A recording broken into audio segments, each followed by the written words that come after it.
and a little dull. The kind of place where people knew their neighbor's genealogy and filled prescriptions at a pharmacy whose perfume shelves were misted over with ancient dust. The sole local paper, the Winchester Star, remained independently owned by descendants of Harry Flood Bird. I had come to learn about Patsy Cline, who was born in Winchester in 1932 and spent most of her life there, suffering the indignities of wealthy men and women who considered her common. I still don't understand what people think they'll find in an artist's home. Some experience beyond the art, I suppose. A glimpse of the wide hidden world that great songs always seem like advertisements for. But when I learned that a legend had grown up less than 2 hours from my house in the D.C. suburbs, I followed the well-worn path. Thousands of aficionados have gone to Winchester ever since the singer died tragically in 1963. And when you arrive and start asking questions, the Patsy people all tell you, you have to go see Jim McCoy. He was an old man who had known Patsy in his youth, and for years he had owned and operated the Troubadour Bar and Lounge, the only twang and sawdust roadhouse left in the Virginias. If you want to understand how this place works, everyone said, you need to head up to Jim's compound in the Blue Ridge of West Virginia and see what he's made. How right they were. First and foremost, this book is about Jim McCoy, a humble valley lifer who contributed to a momentous, underappreciated era in American music, and a perfect emblem for all the unheralded working people who made that music what it was. From a drafty mountaintop house without electricity, he managed to create a life and a legacy in entertainment, writing and recording dozens of his own songs and many more of other people's. He made it to Nashville's inner sanctum and eventually to the Opry stage. His story is not a rags-to-riches saga, but something more complex and bittersweet.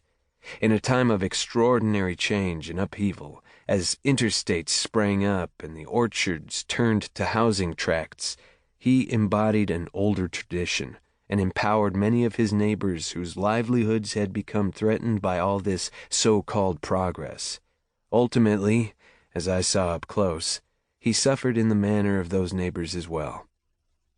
Over the course of countless nights at the Troubadour, and with the people who lived near it, I came to see that the Winchester region, for all its sleepiness, was actually in the final throes of a full-scale transformation that began more than a half-century earlier. Starting in the 1950s, a new business progressive mindset replaced the previous Southern focus on agriculture, and Virginia, the upland Shenandoah in particular, went all in. Shenandoah University, a small Methodist school originally located in Dayton, about an hour south, relocated to the east side of town in 1960. In 1965, a length of Interstate 81, which runs from Tennessee to Canada, opened on the city's eastern border. The Apple Blossom Mall arrived in the mid-1980s, and chain stores spread around it like a rash. Virginia's sole inland port was built just 12 miles south of Winchester in 1989, so shipping traffic, of all things, now accounts for part of the region's economic pull as well. The current Winchester-Frederick County manufacturing directory includes more than 100 companies, most of which have come to the area since the late 20th century. In the 1980s and 1990s, the Winchester region's expansion rivaled that of any other region in the United States. Inside the Winchester limits alone, the population increased 7.4% from 1990 to 2000, and 11% from 2000 to 2010. U.S. manufacturing employment decreased throughout the same time, but Winchester-Frederick counties spiked. The first industrial parks were built in the 1980s, and they expanded to cover a shudderingly vast swath of land above the city limits along the interstate. There is new money here, more than ever before, but the inequality is arguably no better than it was in Harry Flood Bird's time. The region still has manufacturing jobs, but that work is less stable and sufficient than it once was.